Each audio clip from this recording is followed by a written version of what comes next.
ছেলে কৃষক, কৃষকের কাছে মেয়ে বিয়ে দিব না। কৃষকের কাছে বোন বিয়ে দিতে পারবো না। ছেলে কৃষক হলে কি সমস্যা? কৃষক হলে অনেক সমস্যা আছে। কৃষক ছেলের কাছে আমি মেয়ে বিয়ে দেবো কেন? এ কাজ করা যাবে না। এখানে আমরা তো অন্য কোনো যোগ্যতা নিয়ে কথা বলছি না। একটা মানুষ চাইলে যে কোনো ধরনের পেশাতেই কাজ করতে পারে। আমি আমার ছেলেকে আইটি ইঞ্জিনিয়ার বানিয়েছি, মেয়েকে পড়াই ঢাকা ইউনিভার্সিটিতে।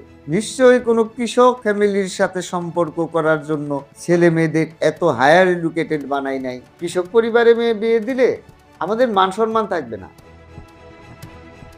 মানুষ যদি জিজ্ঞেস করে মেয়ের জামাই কি করে, তখন কি বলবো?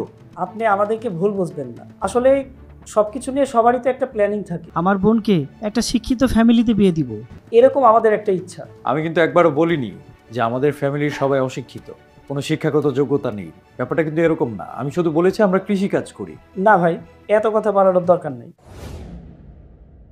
আপনারা যে কৃষক পরিবারের মানুষ, এটা যদি আগে জানতাম হয়তো আপনাদের সাথে বসতাম না। এখন যেহেতু বসেই গেছি, অনেক কথা হয়েও গেছে, আর কথা না বাড়াই এখন আপনারা আসতে পারেন। না, সেটাই। আপনাদের মূল্যবান সময় নষ্ট না করি, আমরা বরং আসি। ভাই, একটা কথা। আপনারা তো চলেই যাচ্ছিলেন, আবার কি বলতেও চাচ্ছেন? আচ্ছা ঠিক আছে, বলেন।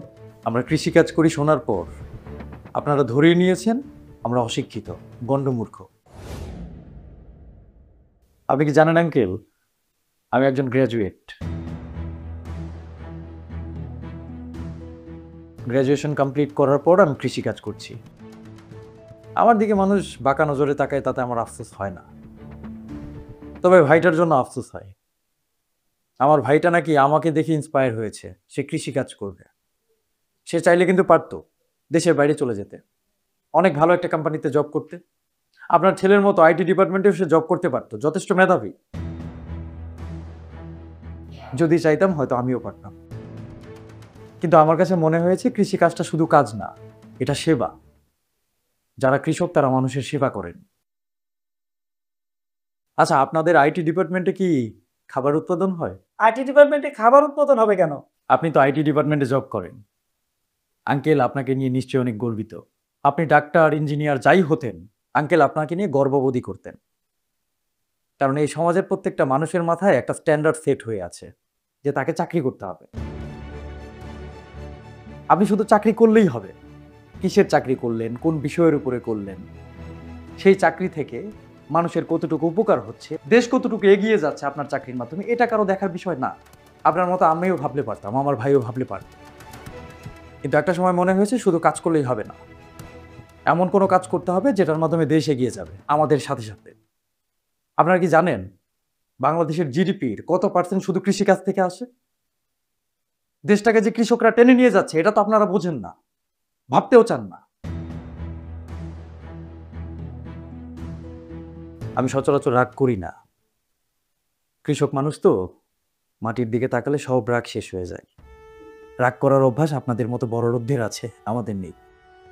এই যে আপনাদের জীবনের একমাত্র লক্ষ্য পড়াশোনা করে একটা চাকরি করবে না, চাকরিটা মানুষ কেন করে? সব কিছুর পেছনে কিন্তু টাকা। আমরা অবশ্য টাকা নিয়ে কথা বলতে বেশ ভয় পাই। টাকা বিষয়টা আমাদের সোসাইটিতে কিছুটা ট্যাবুর মতো। সবারই প্রয়োজন, কিন্তু বলতে চাই না কেউ। আঙ্কেল, আপনি একটু বলবেন টাকা আমাদের কেন প্রয়োজন? যাতে আমরা একটা ভালো পরিবেশে থাকতে পারি, ভালো খাবার খেতে পারি, আমাদের মৌলিক চাহিদাগুলো আমরা পূরণ করতে পারি। এর বাইরে কোনো কারণে টাকার প্রয়োজন আছে বলে আমার মনে হয় না। হ্যাঁ, এক শ্রেণীর মানুষ আছে যারা টাকার পাহাড় করতে চায়, প্রয়োজনের বাইরে অনেক সম্পদ করতে চায়। তারা মানসিকভাবে বিকারগ্রস্ত, আমি তাদের কথায় না চাই। যারা মানসিকভাবে সুস্থ, এই মানুষগুলোর টাকা এই জন্যই প্রয়োজন যাতে তারা একটা ভালো পরিবেশে থাকতে পারে, ভালো খাবার খেতে পারে।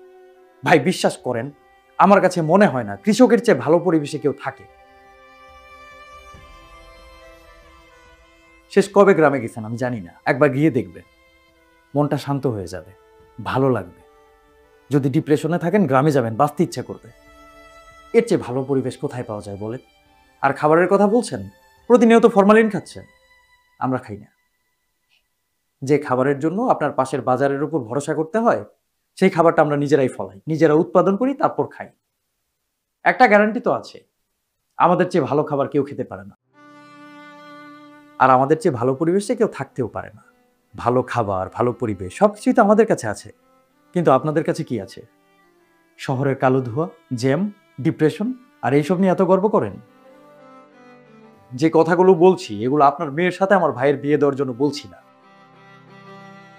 এই দেশের মানুষজন কৃষকের কথা শুনলেই কেন নাক সিটকয় সেটা এখন বুঝতে পারছি।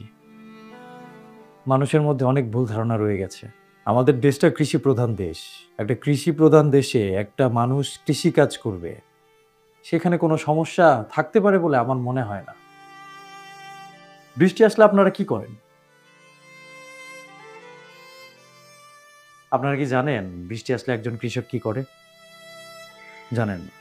যেখানে পৃথিবীর সমস্ত মানুষ বৃষ্টির সময় ঘরে ফেরার চেষ্টা করে, একজন কৃষক ঘরের বাইরে বেরিয়ে যায়। কেন জানেন? যাতে তার ফসল নষ্ট না হয়ে যায়। রোদে পুড়ে বৃষ্টিতে ভিজে এত কষ্ট করে যে কৃষকেরা ফসল ফলায়, সেই ফসল আপনারা কিছুমাত্র টাকা দিয়ে কিনে নিয়ে মনে করেন আপনারা কৃষককেই কিনে নিয়েছেন। এত সোজা? চাইলে কি পারবেন একদণ্ড জমিতে কিছুটা ফসল উৎপাদন করতে? চেষ্টা করে দেখেন না।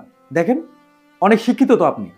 ভাই, আপনাকে বলছি, আইটি ডিপার্টমেন্টে জব করেন, তো আপনার টেকনোলজি কাজে লাগিয়ে একটা ক্ষেত চাষ করে দেখান। আমরা কৃষকেরা ফসল বিক্রি করি, এটা আপনাদের সৌভাগ্য। ভালো বাসস্থান, ভালো খাবারের বাইরে কিছু মৌলিক চাহিদা আছে। এই চাহিদাগুলো পূরণ করার জন্য আমাদেরকে ফসল বিক্রি করতে হয়। কৃষকেরা যদি ফসল বিক্রি না করতেন, তাহলে আপনাদেরকে এই আইটি ডিপার্টমেন্টে জব করার পাশাপাশি কৃষিকাজও করতে হতো। তখন কি হতো বলুন তো? সকালবেলা আইটি ডিপার্টমেন্টে জব করতেন আর বিকালে গিয়ে ফসল ফলাতেন। মনে কষ্ট দিয়ে থাকলে কিছু মনে করবেন না, এতটুকু আপনাকে বলা জরুরি ছিল, তাই বললাম।